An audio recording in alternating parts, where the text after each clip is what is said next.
First off, I want to welcome everybody to the our St. Joseph Memorial Park here. I'll tell you a little bit about the history of this park a little bit later. Before I get started though, I want to say a couple of thank yous up front. I want to thank my sister Monique. Monique called me about maybe 5-6 weeks ago, and Monique said, "Do you mind talking to a few people up at the park?" I said, "Absolutely, I got no problem with that." And I'm glad that the few people expanded to quite a few more. The more the merrier. I want to thank Loretta. She's the one behind the camera. Loretta also is very instrumental in helping me with everything that Pauline and I do with respect to Brother Andre. I of course want to thank Pauline, my wife. She's going to be helping me out today. And the St. Joseph Historical Society as well. They're here in full force helping us out. And of course I want to thank everybody here. So, and that's on behalf of the Historical Society, the Brother Andre Committee, and the Lake Huron Catholic Family of Parishes. We'd love to see everybody here. This is a great turnout. I understand most of you guys are from St. Justin's, and I have a lot of family backing me up. My cousin Therese, my cousin Angela around here somewhere, so that's wonderful. So I'm going to give you a few minutes history on myself. My name is Mark Canton. My wife's name is Pauline. I grew up in Detroit, and I moved here when I was about 22 years old, and I will tell you that growing up in Detroit as a kid, you know, I heard the stories about Brother Andre. My dad would talk to us about him, and we heard them all. And growing up in Detroit, it's not something, it kind of went over your head, you know. It wasn't, you know, sure, Dad, that's wonderful, you know. He was a good man. He took us to church every Sunday, and it wasn't until I came to Canada, and I'm a firm believer that God puts people in our lives for a reason. So to give you a little bit more of my history, I remember growing up in Detroit. I mean, I don't even know how I ended up in Canada. You know, I mean, I wanted to, at a very young age, I wanted to join a circus. I thought that would be fun. I wanted to join the Navy. That didn't happen. Bit of a regret. I wanted to, even a buddy of mine were down in Detroit once, and we were going to jump on a freighter and sail the 7 seas, and that didn't happen either. And if it wasn't for Monique, my sister here, in fact, I didn't even come to Canada back when I was 18, 19, 20 years old. She said, "You know what? You need a girlfriend. You should come to the cottage for the weekend. We'll find you one." And they did. So 34 years later, I am now a Canadian citizen, and I love it up here, and I've got no regrets. So getting back to the man of the hour, Brother Andre. Okay, now I will tell you that as soon as you get to know this guy, you immediately fall in love with him. You know, he was something else. So when I came to Canada, my wife and I took our kids to Montreal for the first time, and I'll tell you, that was my conversion right there and then. I had heard the stories. I had read a little bit about it. I spent my summers up here. I listened to my Uncle Knapp talking about Brother Andre, but it never really hit. You know, and miracles are a tough sell. You know, so when I went to the oratory for the first time and seeing all the crutches, the tens of thousands of crutches, and reading the stories, I thought, this is something else. And I immediately became very devoted to Brother Andre. And as a result of that, my wife and I are on a mission to promote Brother Andre, and we will be doing that. This fall will be our 4th relic tour, major relic tour, and we're coming to your church on November 1st. And we're going to be around the diocese for a couple of weeks. And it's something that, out of all the things that we've done in our lives, it's probably one of the most special things that we've done in our lives is our Brother Andre relic tours. But this is great, so I'm going to talk now a lot more about Brother Andre and less about myself. Brother Andre was born in Quebec, St. Gregoire, Quebec, thank you. I don't know why that slipped my mind. In 1845. Very, very weak when he was born. His parents did not think he was going to make it. They said they brought in the parish priest. He was baptized the very next day because they did not, he was so frail. And that's something that stuck with him his entire life. You're going to be over and you're going to see the statue over there. That's actually a life-size statue of Brother Andre. He was very short, about 5 feet. And he had a tough life growing up, you know. I mean, he was very devoted, and he had a great family life. He had nine brothers and sisters, but he was always that, you know, the weak one, you know. And then to make things worse, they moved around, and Quebec was not, you know, they were a very poor family. They did what they could to get by. So his dad was taking down trees, and at the age of 10, Brother Andre lost his dad to an accident. A tree fell on him. 2 years later, he would lose his mother to tuberculosis. Before I go on with that, I want to tell you that it's an interesting, you know, on how people pray the rosary and how they learn to pray the rosary. I learned to pray the rosary in my in-laws' house, where it's the speed of light. You know, praying the rosary in that house. Brother Andre learned to pray the rosary very special way by simply kneeling in front of his mother and praying along her fingers on her beads, and I think that's beautiful. So, anyways, Brother Andre, after losing his parents, he went to go live with his uncles, and he had a tough way because he was so frail. He just was not good at anything. You know, he was good at something, and I will get to that later, but he was not good at anything manual labor. He tried 36 different trades, from a baker to a shoemaker to a laborer. He tried everything. He ended up moving to the States at a young age, and he worked in the textile mills. He also worked for a logging company. He worked for a variety of jobs down in New England, and he was only down there for about 4 years, and he picked up a little bit of English, kind of enough to get him by. And it was just an epic failure down in the States, so he ended up moving back to Quebec. And it was at this time that he really started to get to know his parish priest, Father Andre Provencal. Father Andre Provencal, he saw something special in Brother Andre, that as soon as you met Brother Andre, everybody saw that same special thing in him. Well, Father Provencal told him, have you ever considered a religious life? And Brother Andre, not being educated and not being good at anything manual, he didn't think that there was going to be a fit for him. So Father Provencal wrote a letter to the Holy Cross congregation, and he said, "I'm sending you a saint." And that's the way the letter started. And he went to the Holy Cross, and at first they immediately rejected him, saying he's not educated. There's too many. We just don't have a spot for Brother Andre, or for Alfred. I'm sorry, I keep calling him Brother Andre. He didn't become Brother Andre until he took his vows. So I should have said Alfred. Sorry, guys.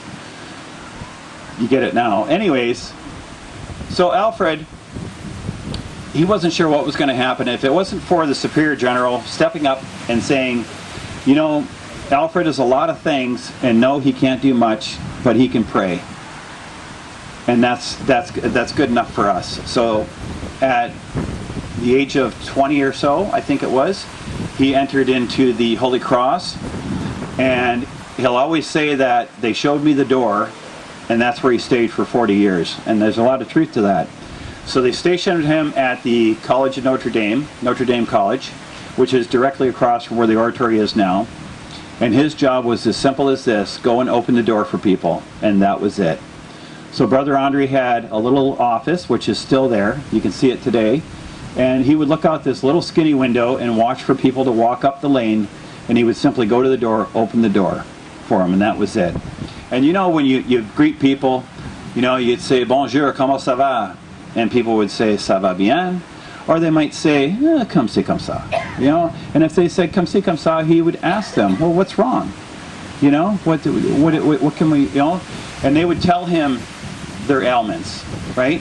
And he would say to them, "You should go pray to St. Joseph, and I will pray along with you." And things started happening, and there's no explanation for it, but people started getting cured. People were walking away from there feeling better. And before you knew it, the news spread, and there started to be more people going to the college, and more people going up that lane, and more people going up that walkway, and more people that he would say the same thing. He would go and greet him at the door and say, "How are you today?" "Well, maybe not so good, Brother Andre," And then he would pray with them. And that line started to grow to a point. And you got to remember that College Notre Dame is a private school, and people paid a lot of money for their kids to go to school there. So eventually the parents started saying, hey, you know, all these people are coming up, they're sick, you know, they have issues, can you not do something about that? So the college, recognizing it, said, you know what, Brother Andre, during the day you open the door, and afterwards you can go across the street to the trolley station, and for those of you going to the oratory this fall, that trolley station still exists. Well, that became overrun. So then Brother Andre, looking up that mountain, thought, you know what, wouldn't it be nice to have a little oratory, a little chapel dedicated to St. Joseph? So Brother Andre would actually go and he would take a handful of medals, St. Joseph medals, and he'd plant them on that mountain. And he would pray that one day he could have a chapel up there. So another job that Brother Andre had back at the school was cutting hair. So he used to be able to charge a nickel per haircut, and he'd put it in a jar. So he finally petitioned the Holy Cross, and he said, you know what, can we buy that piece of land? And at first they were very skeptical about it, but then he had saved every nickel he had, and they bought that little mountain. They bought that piece of land, and he went up there with a group of friends, and they built a very, very primitive chapel. And as time went on, you know, the numbers grew, and they kept coming. So the oratory, or the chapel, had to be expanded, you know, to hold 100 people. Then it got expanded again to hold a couple hundred people. And it wasn't until about 1912 or so that they got the idea that they were actually going to build a full-size church. So what do you got there for me? So anyways, I'm going to say that it's probably around 1906, 1908 that my great-grandfather Narcisse is the one, I don't want to get into that story because we are in a timeline here, but Narcisse is the guy he founded St. Joseph. He wanted to put a seaway through here. There's a big story to that. Well, anyways, if you're doing an enterprise like that, he had an office in Montreal, and my grandfather also believed in the very best of education for his kids. So Narcisse and Josephine and his 10 kids were living in Montreal at the time. And of course they were living in what they call NDG, which is a neighborhood that's right around the oratory. So they got to hear about Brother Andre. So one day Narcisse, he goes up and he meets with Brother Andre. And Brother Andre, you know, he looks at this little primitive chapel, and Brother Andre tells him, I'm building a chapel here dedicated to St. Joseph. And Narcisse says, well, I'm going to build a city dedicated to St. Joseph. And they immediately became friends. And as I was saying before, Brother Andre was that type of guy. You know, you would immediately just want to help this guy out as much as possible. He was a very approachable guy. So this is, and all these little things are going to be behind us for you guys to look at afterwards, but this is a letter, and one of Narcisse's sons was sick. It was, his name was Oliver, and this is a letter dated 1910, and this is where Brother Andre, this is when we first find out about Brother Andre's initial methods of curing, okay? It was, I always say that Brother Andre did not invent the idea of St. Joseph oil and a medal, but he certainly perfected it. It's a very old French custom. So anyways, this is a letter that was written to the family, and that's where he mentions, you know, use the oil of St. Joseph, use the medal, pray to St. Joseph, and put all your faith in St. Joseph, and he'll be there for you. So anyways, now we're around 1913, and I always talk about this a little bit because a lot of people think about the medal and the oil and having to be right with Brother Andre. So what I'm going to show you now is what I like to call a long-distance miracle. So my grandmother Josephine, they were back in St. Joseph for some reason or another, and she comes down with gallstones, very serious issues, and they transfer her to St. Joseph Hospital.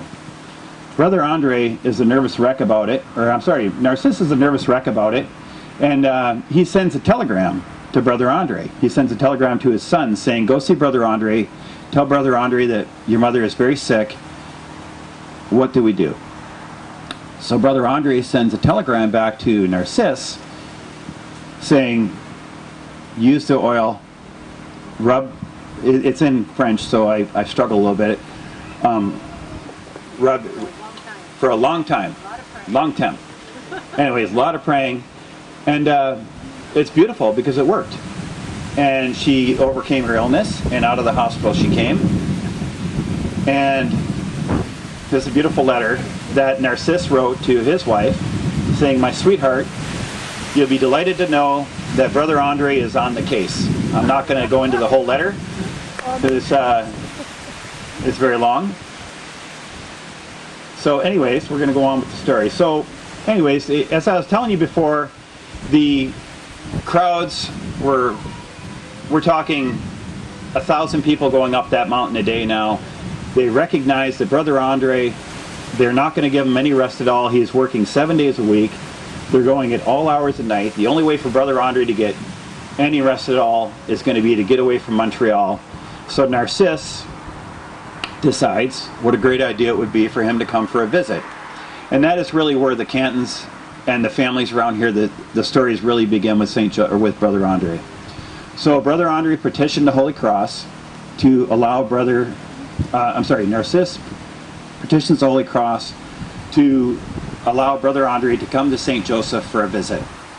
And I imagine that took a little doing, but it was nice. So he sends a letter, and this is where I take a break and I let Pauline read a little bit about the letter that...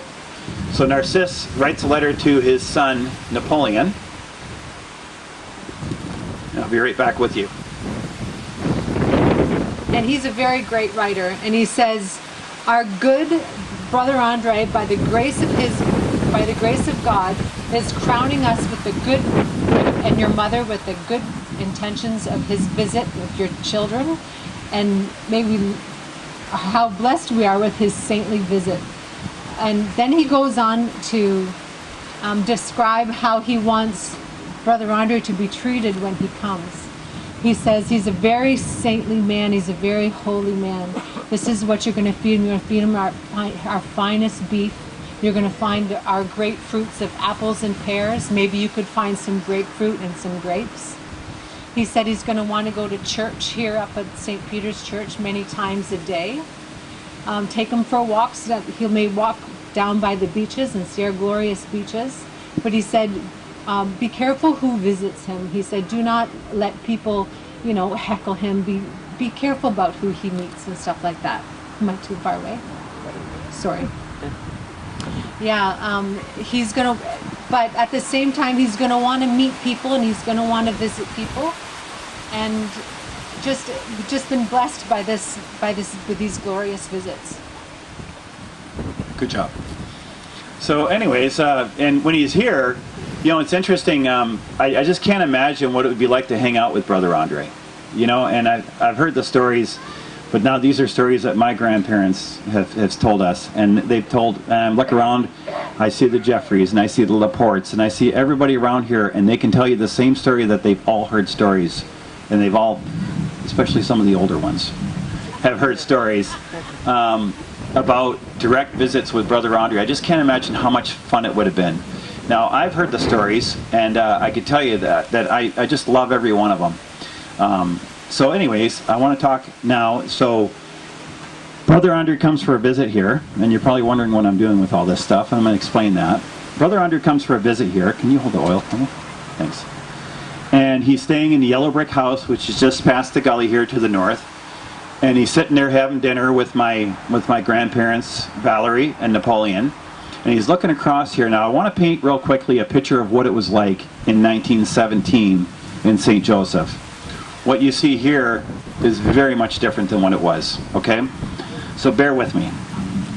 If you can imagine, just to the south here was the Balmoral Hotel. It was a 3-story monstrosity, massive building, factory buildings all the way for as far as the eye can see to the lake, houses all as far as the eye can see to the north, and I'll tell you all about what happened, all that stuff, a long time from now, not right now.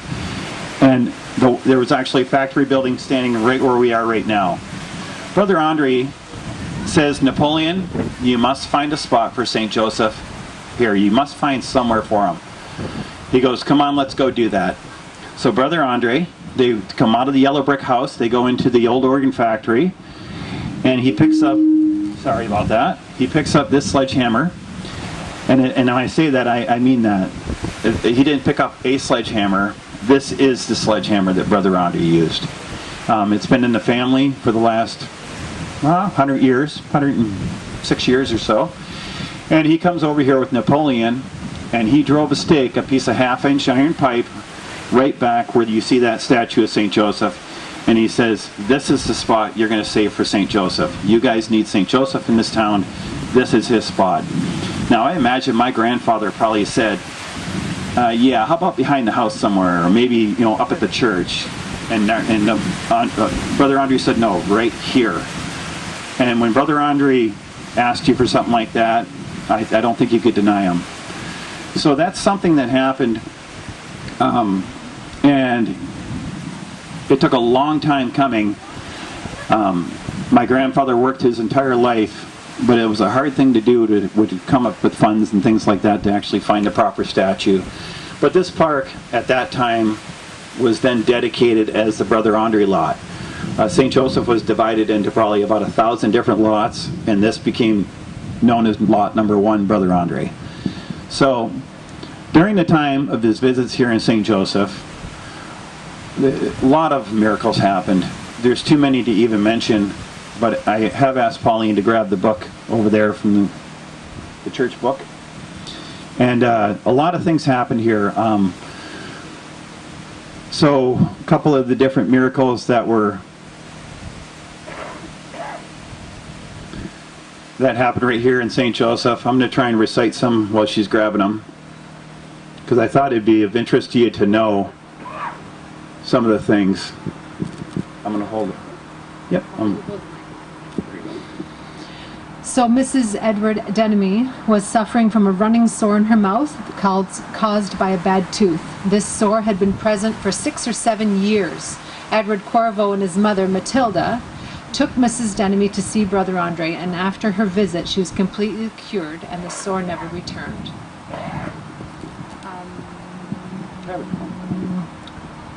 Josiah Bedard walked with crutches. He went to visit Brother Andre, who told him that he no longer needed his crutches. And after having a chat with Brother Andre, when Josiah was about to leave, he leaned over to get his crutches, and Brother Andre told him again that he didn't need them.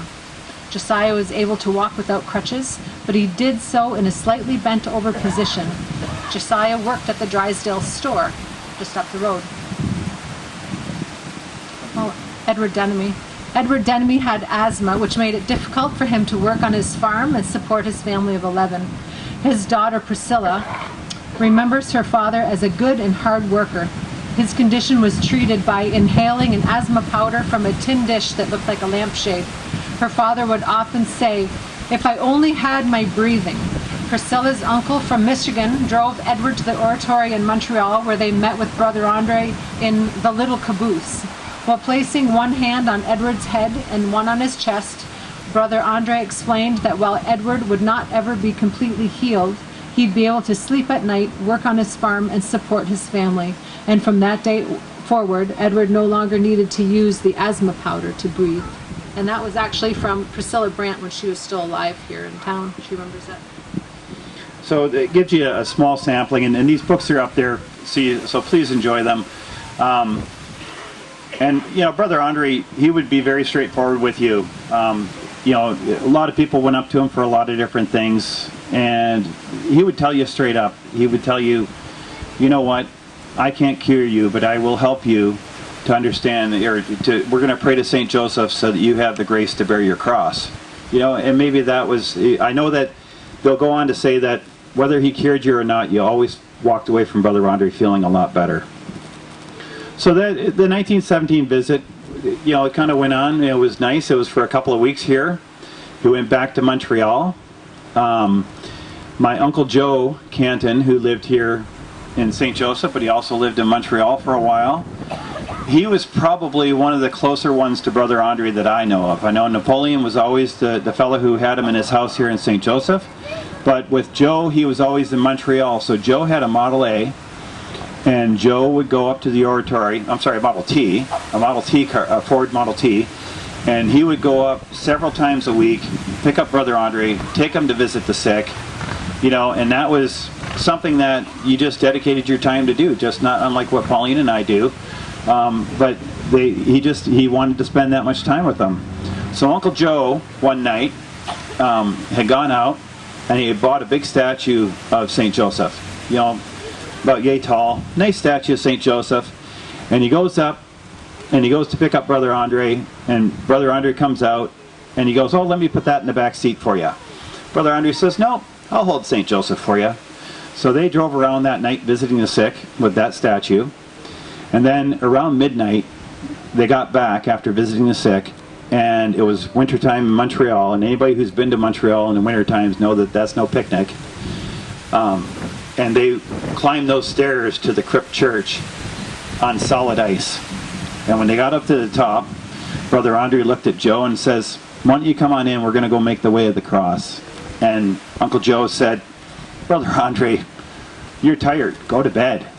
You know, this is enough, right? We've been out all night.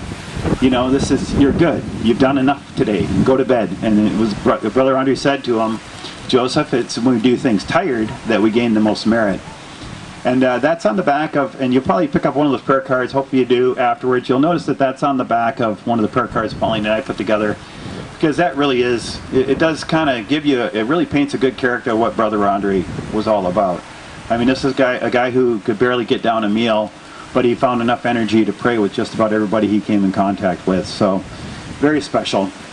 I'm holding this bottle of oil for a reason. This is the bottle of oil that Brother Andre gave to the family. There's still oil in it, but I gotta assume that we used it and it's been refilled a few times. But it's kind of cool. So that's one of the relics that we keep. So they always kept in good contact with Brother Andre over the years. I'm trying to recite some of these stories that I know of. And, oh, Pauline, you got the crucifix? Thanks. So you'll notice some of the relics behind us here, and also Pauline and I framed just about everything we have as far as documents, and that's what the whole table's about. So I hope everybody gets a chance to walk around that and take a look. I think we're going to bring this stuff out when we go out anyways on the major reliquary tour, so you'll be able to see it again one day. Another story, Brother Andre was also very good friends with my Uncle John and my Aunt Josephine. You know, I get that picture of the Oratory magazine with Andre on the front. So a couple of the other stories I want to share with you is my cousin Georgette, and I think there's a lot of people from this area that remember Georgette. Beautiful woman, a lot of fun to be around, very and a great storyteller. And she remembers as a kid a couple of things that I thought were really cool that she remembered.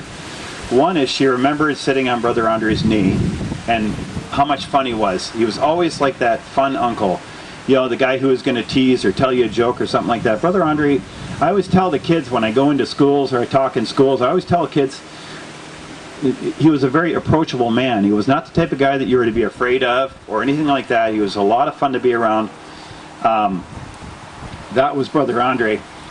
So this was the cover of a magazine that the Oratory put out once, and that's actually Andre Woodcock there kicking the ball and Brother Andre chasing him around. Brother Andre Woodcock, when he was born, my Uncle Joe took him over to the Oratory and he placed him in Brother Andre's arms, and Brother Andre said, "I'm going to claim this boy as my own." And he actually was Andre's godfather. Brother Andre was Andre's godfather, which I thought was kind of cool.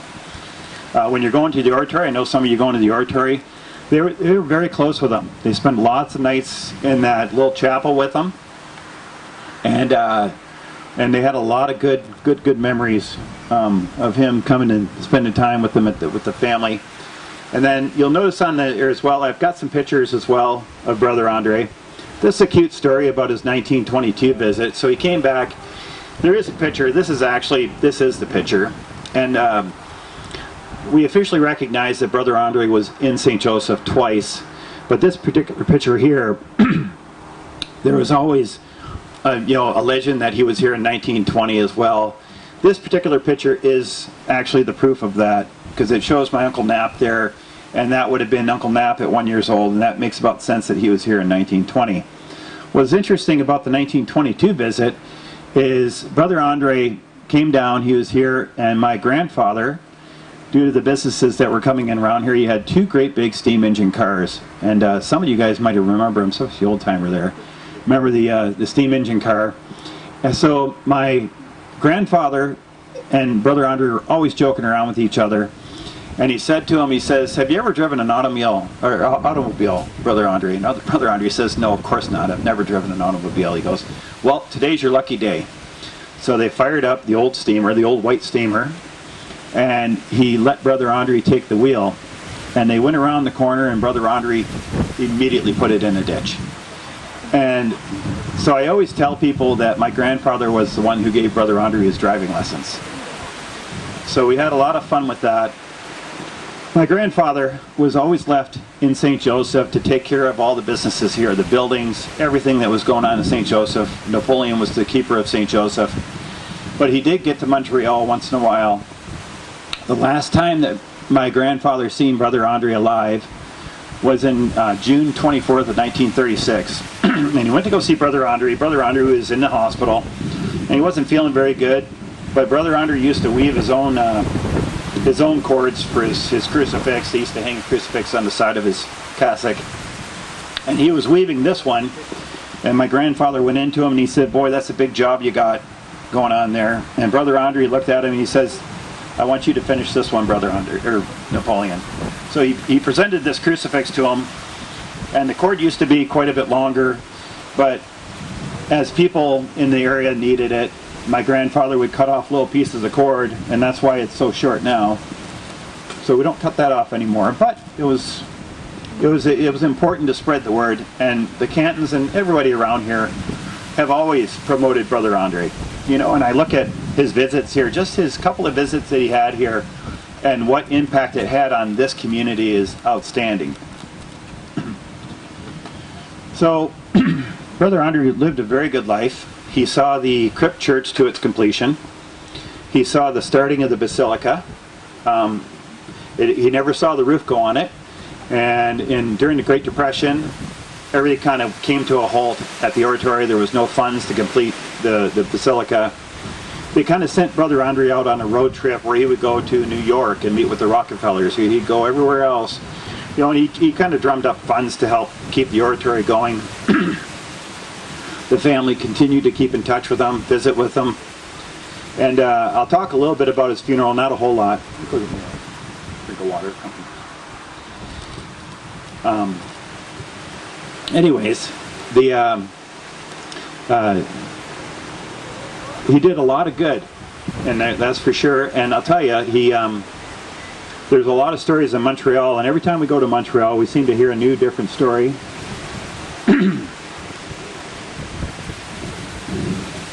So, okay, so we're talking about the funeral, and some of the things that are up here. I'll let Pauline talk a little bit for a second. Talk about.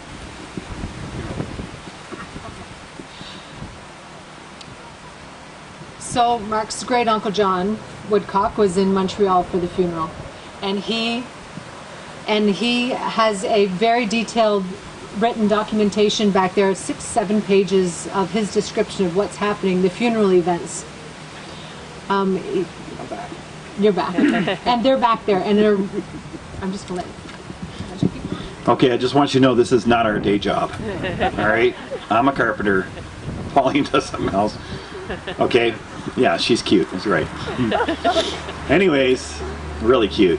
So, Uncle John did the honor. My grandfather could not make it, and we have a handwritten account back there. And my Uncle John goes on to say, they gave notification. Brother Andre eventually, at the age of 91, passed away. Montreal was devastated. The Brothers of the Holy Cross, the Fathers of the Holy Cross, were devastated. My Uncle John, they used to go to the oratory for Mass every Sunday. He wrote to him, he says, "We just can't believe this. We just went to Mass with Brother Andre on Christmas Eve, and he died January 6th of 1937. Some interesting stories about the funeral.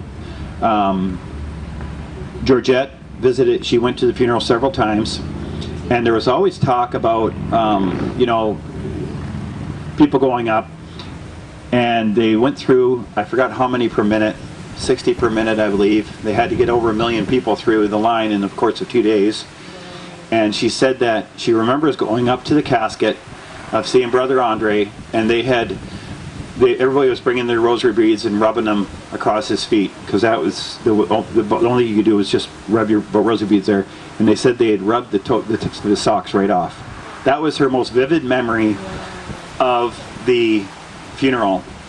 Now, as I was explaining to you a little bit, and I want to explain a few things here, Uncle Joe as well, we had the Cantons were lucky enough to have special funeral passes that would get you in the door maybe a little bit better, a little bit quicker, who knows.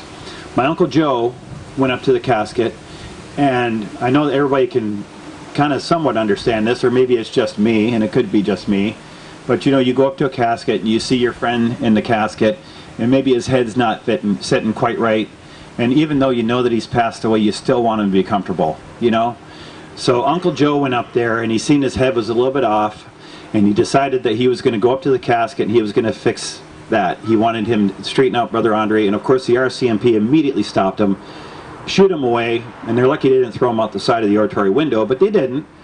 So he actually went back to go see Father Clement. Father Clement was second in charge there, and Father Clement actually wrote him a permission card, and the permission card actually says, it's this one, it said it's permission for Mr. Joseph Canton to adjust the cushion that supports the head of Brother Andre. So he actually got a pass to go up and actually fix his head. I thought that was a cute story about the funeral.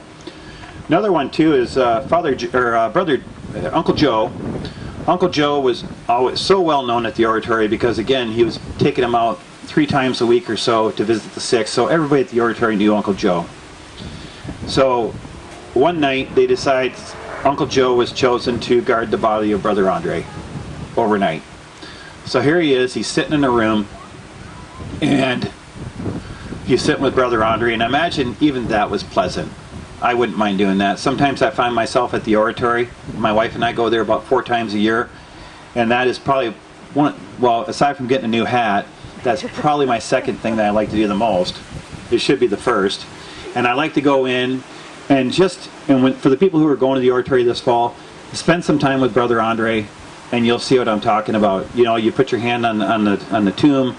It's very special, and sometimes I do the talking, and sometimes I wait and I let him do the talking. And either way, I walk out of that tomb feeling that I feel pretty good about it. So Uncle Joe one night is guarding the body of Brother Andre, and all these dignitaries come in, all these people, and he's thinking, uh-oh, 1 against 50, what am I going to do, right? Well, he's a Canton, he'll figure it out. So they came in and they had a letter, and they actually wrote a farewell letter, and on this letter is the signatures of all Brother Andre's closest friends. Now it goes on, the letter, I'm not going to read the whole thing because I don't want to run out of time, but it goes on to say, you've helped us so much in life, you've cried with us, you've laughed with us, you've joked with us, you are our friend, you are our brother, and eventually that would get extended and you are our saint. So that's a very special, nice note about the funeral. So we're good on that one. Yeah. The English translation is it. So the English translation is right here. What's interesting about that is Uncle Joe went out that night. I don't know where he went. I don't know if they have a Kinko's or whatever. But he went out that night with that signed document, and he actually took a Xerox copy of it. And then he took that Xerox copy and he mailed it back to St. Joseph for safekeeping with Napoleon. And it wasn't until Pauline and I actually showed up at the oratory with a Xerox copy that their jaws dropped, and they said, well, where did you get that? And I said, well, we've had this in the family for the last 75 years. And they pulled out, and it was like me looking at the Declaration of Independence, they actually pulled out the original copy, and they said, this was pulled out when he was beatified. They opened the coffin during the beatification process, and that's when they actually was the first time that the oratory knew that this existed. So it was very interesting to see that. So as life went on, after Brother Andre had passed away, Uncle Joe decided it would be a good idea, and you're going to see the statue up at the church when you go. Uncle Joe decided it would be a good idea to have a statue carved of Brother Andre. And it took him a long time, and he had a friend, an artist friend, come up with this idea. And what happened with that is he wanted to donate it to the oratory. He wanted to be in the oratory. At the time, the people of the oratory said no thank you to that.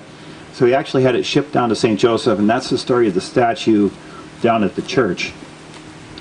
The statue you see here, and I want to talk about this so I don't forget about it. The statue you see here, again, that was Brother Andre's choice to have that statue there. My grandfather did not see that happen in his life, but in 1972, his son, Napoleon Edward, and his good friend, Tony Laporte, they were offered this statue from the seminary in St. Peter's Cemetery in London. So that's when that statue came to realization here. The statue of Brother Andre is another story, and that has to happen with my dad, John Paul. He always, and again, Tony Laporte, those two guys were the very best of friends, and they were always cooking up something. So they wanted to have a statue of Brother Andre right here in the park. So it was my dad and Tony Laporte that commissioned Frank Moore to do the life-size statue that you see there of Brother Andre. So again, this is the Brother Andre lot. Now I'm going to, I know we talked for a long time here, and I do want to tell you, I want to go back to where I told you that God puts people in your life for a reason. God certainly put Pauline in my life for a reason, I know that. What's interesting to note is that although Brother Andre was good friends with the Cantons, Brother Andre was also good friends with Maxim Denemy, who is Pauline's grandfather. So it's interesting to see that we ended up together, you know.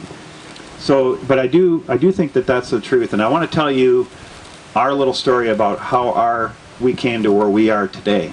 And I think this is a very cute story. And how are we doing for time? We're good? Okay, so I want to tell you the story because I think it's worth telling. So again, growing up in Detroit, I can't say that I was the most practicing Catholic, but I did like going to church and holding her hand for an hour, so I actually became very devoted. So anyways, and going to the oratory is my true conversion story, because that's where I really realized that yeah, you know, I certainly didn't get the gift, but Brother Andre sure did. You know, and to be able to talk to St. Joseph and actually get St. Joseph to respond like he did for him, well, that is a miracle. So here's my story about people getting put into your life at a certain time, and I'm all done talking about Pauline now, so it's not going to get mushy anymore. Good friend of ours, Joan Carson, calls us up one night. She owns Brentwood on the beach right down the street. And she says, Mark and Pauline, we have two nuns here, and they're from the Holy Cross. Isn't that the same order as Brother Andre? And I said, yes, it is. And she says, would you like to come and have dinner with them? And I said, sure, that would be lovely, right? So nobody's going to miss a dinner at Brentwood, right? So anyways, we go down to Brentwood, and here's these two sisters, and Sister Henriette and Sister Louise. And I could tell you that meeting Sister Henriette for sure is just like meeting Brother Andre. Little short lady, big smile the size of Texas on her face, but stern, you know, mighty little woman. So anyways, at that time, Pauline and I had an exhibit up in Goderich, and as part of our exhibit of Innovation Village, or I'm sorry, Innovation is what the job I'm building, Innovation Huron, was a small little display that I made dedicated to St. Andre, to Brother Andre. At that time, he was beatified, not canonized. So anyways, we say, you know what, we got a little exhibit going, would you like to go see it? We make a point to go see it with them. We bring up the little sisters, and they go and they're taking, and you know, do you remember back in the day you had the little cardboard cameras? You know, remember the disposable ones? Yeah. So here's Sister Louise, you know, and just the cutest little sister you want to meet, and she's taking all these pictures. And they get back to Montreal. About 2 weeks later, we get a call from Sister Henriette. I think it was an email from Sister Henriette saying, we tried to develop our pictures. Can you go retake them for us? You know, and send them to us. It's important. She didn't say why. She said it was important. I said, sure, we will. Well, I procrastinated, and we didn't do anything with that. So about 2 weeks later, we get another email. She says, how are you coming along with those pictures, Mark? And I could just see her face when she's writing this email thinking, uh-oh. So I thought, all right, Pauline, we better go up there. So no, I didn't do that actually. I actually emailed her back, and exact words I say, don't worry, the Cantons are working on it. About 3 days later, I got an email from Rome, from the vice postulator, Mario LaChapelle, saying, well, God bless the Cantons for working on it. And I felt about that big. So Pauline and I rushed. I sped, okay? I sped to Goderich, and I took those pictures. Then we went home and we spent the entire weekend and we wrote out the entire history of Brother Andre's visits here, which is in a book over there as well. Then we painstakingly with our kids, and they loved us for it, put together these 20 binders, and we took those to Montreal that next weekend. Pauline and I, we went and met with Sister Henriette. We apologized, and she says, well, come on, we're going for a ride. And she took us right to the oratory. And she had the editor of the magazine there. She had the archivist there. She had Father Grew there. Anyways, we did all that, and that's wonderful. And we thought, okay, that's off my plate. So we went back home, and we thought, well, that's that. You know, that's good. I feel better. Do you? So we did. And anyways, about 2 weeks later, is that what I think it is? Yep, that's it. Okay, about 2 weeks later, Natalie calls us up. She's the editor of the magazine. She goes, I read your story. I think we should come down to St. Joseph and we should read a little bit more. This all plays into my God puts people into your life for a reason. Natalie comes down with Jean-Francois. They meet my dad, which was a real treat. They have a lot of dialogue about a lot of things that probably shouldn't talk to people about, but that's okay, they did. And then we took them to the same exhibit. They did a whole bunch of pictures. They came back. And about 2 weeks later, they say, hey, I need your permission if we can do this. And Pauline and I actually made the cover of the Oratory magazine, which was pretty cool. So I always refer to Pauline as my Miss July now. So anyways, we didn't think much of it. But then we get another email from Sister Henriette, and she goes, can you keep a secret? And I lied, and I say, of course I can. And she says, in about 2 to 3 weeks, the Holy Father is going to announce the canonization of Brother Andre. And I said, no kidding. So of course I did keep that secret for all of about 30 seconds. And I immediately drove to see my father. And I said, guess what, Dad? You've been praying for this for how many years now? 75 years? They're going to make Brother Andre a saint. I can't say out loud what my dad said in response to that. But anyways, he wasn't completely convinced. But I said, hey, shh, don't tell a soul. This is a secret. Wait till the Holy Father announces it. Well, I was doing the Berserk rest home at the time, and I remember my dad calling me up the morning that the Holy Father was supposed to announce it, saying, well, you better not have been lying to me, buddy, because I told all my friends. So anyways, and I'm sure Tony was one of those guys that he told. So nonetheless, the Holy Father announces it. I breathed a big sigh of relief. And I told my dad that if they ever make Brother Andre a saint, I will go there on behalf of the Cantons, and Pauline and I will indeed attend the canonization. He thought I was joking, so we booked 7 tickets, took our 5 teenagers there with us. That was a lot of fun. But before I did there, I thought, you know what?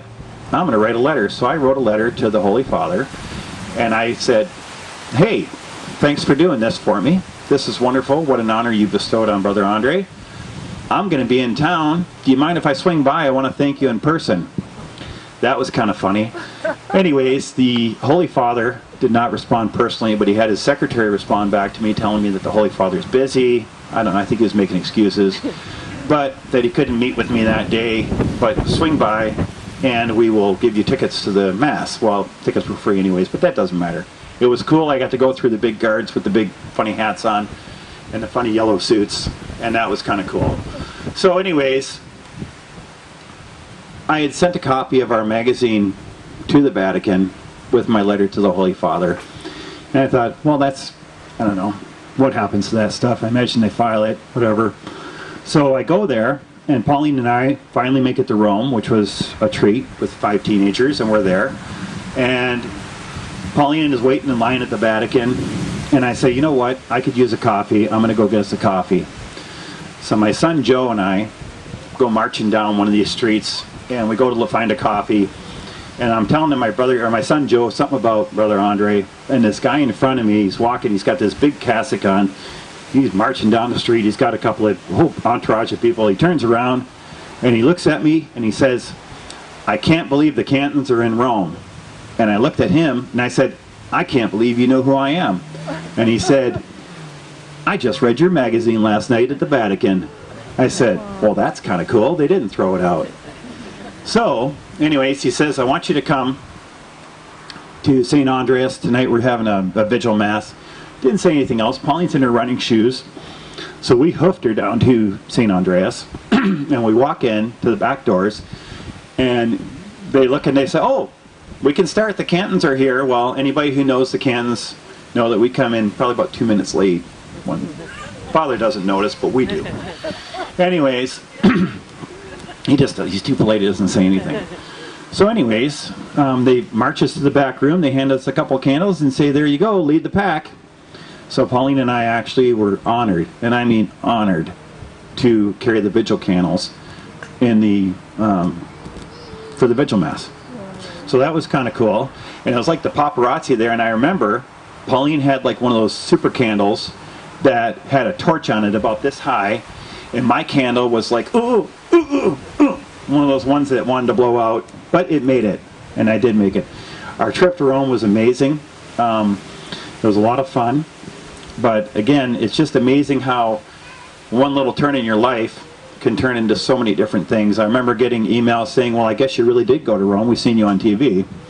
So that was kind of cool.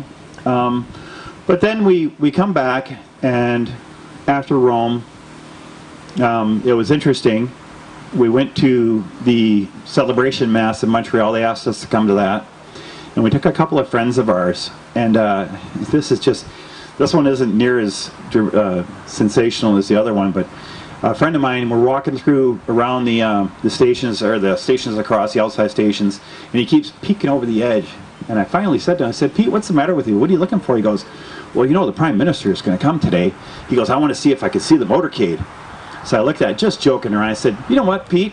Let's go meet the guy. So we walked down, and I can't even make this up. So I either have to go with my thought that God puts people in your life for a reason, or I am indeed Forrest Gump. I haven't figured that out yet. So I go down to we walk into the crypt church, and lo and behold, Father Gru looks across from the crypt church. He goes, ah, Monsieur Canté, Monsieur Harpé, Monsieur Canté, Monsieur Harpé, good friends of Frère André, Monsieur Harpé, Prime Minister. Woo-hoo. It was actually kind of fun to meet him. It wasn't so much for Pauline, because it wasn't her thing. So this is something that we've been doing and then we got back to Canada, this our side of town here. And another person, again, who was put in my life for a reason was Father Graham Keep. Father Graham Keep, and I bet you just about everybody in this park remembers him or has met him in the years, over the years. Father Graham Keep is very charismatic. That's a great word, charismatic. And he said, Mark, Pauline, I want you to bring the major reliquary. And I looked at him and I thought, okay, well, what's one of those? And he says, well, every time you become a saint, if the saints all have a major reliquary, I want you to ask for the major reliquary. Pauline and I were actually the first major reliquary tour in 2011, right? And it was the first time that the major reliquary went out of the oratory. It was a massive success. And I'll tell you, I can't even tell you what draws us to it, but in 2013 we felt called, we did it again. In 2017 we had a 100-year anniversary here, called again. This year, 2022, we thought, you know what, let's do it again. It's a great way for us to get the story of Brother Andre out there for people to enjoy. Again, I can't say just how much I love this guy. He's awesome. Brother Andre, he's now become a major part of my life, you know, and that's how I think of him. He's a friend. He's a brother, and he's now our saint. Have I missed anything? Okay, good. Does anybody have any questions for me? And if not, how are we doing for time, Loretta? Good, we're right on time. You want to come up and talk to me, or ask Monique and she'll tell you. If you ask Monique, she'll run up and tell me. She's good that way.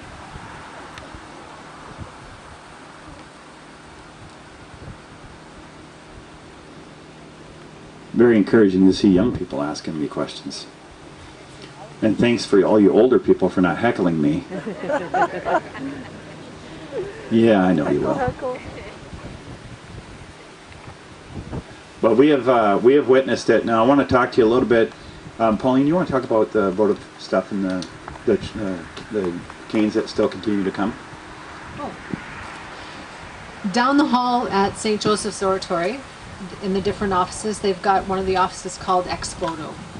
Now, when people receive miracles through the intercession of Brother Andre, for instance, you no longer need your cane, or you no longer, this saved you, they will send in a thank you. And so you will commonly walk down that hall and you'll see canes hanging still on their door today with little notes saying, in thanksgiving, I no longer need this, and all for the blessings of Saint Brother Andre. So ex votos and miracles still happen today, and I want everyone to keep praying because miracles still do happen today. So Miguel, thank you for your question, or actually to let us know, Miguel goes to Saint Frere Andre School. Now, if I'm not mistaken, that is the French immersion school, Miguel? Yeah, and that is actually it's been around for a long time, that school. So welcome to any students that we have from Saint Frere Andre. And again, it's very encouraging to see the young people here. So,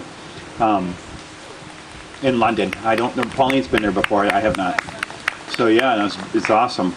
And then we went to St. Andre Bessette Secondary School, which was just opened back in 2017, I think it was. 2017, we went to St. Andre Bessette Secondary School, and I'll tell you, one of the things I enjoyed the most is they asked me to go around to the different classrooms, and which was a lot easier in talking to, it was 20, 30 people in there, 20, 30 kids. And it was very interesting for me to go in and tell them the stories, and tell them how approachable and what a great saint they have, as their school. And then they actually picked the mascot as Bulldogs, the St. Andre Bessette Bulldogs as their mascot. And I told them, I said, that's very fitting because that is the best way to really describe Brother Andre, as he was a little bulldog, eh? So I think that's all I have. Yep, so at this time, I think, Father Vince, are you going to lead the prayer and the lighting of the candles? Do you want to say something on this thing first? It works really good. Are you shy? Not shy, I'm just not sure what I need to say. So over by the St. Joseph statue, if you'll just come and join us over there. We're going to light 2 candles. Monique will walk you through a little bit of that as to what those candles represent. We'll say a little prayer. I have a major reliquary of the a true relic of St. Andre. We're going to take time to bless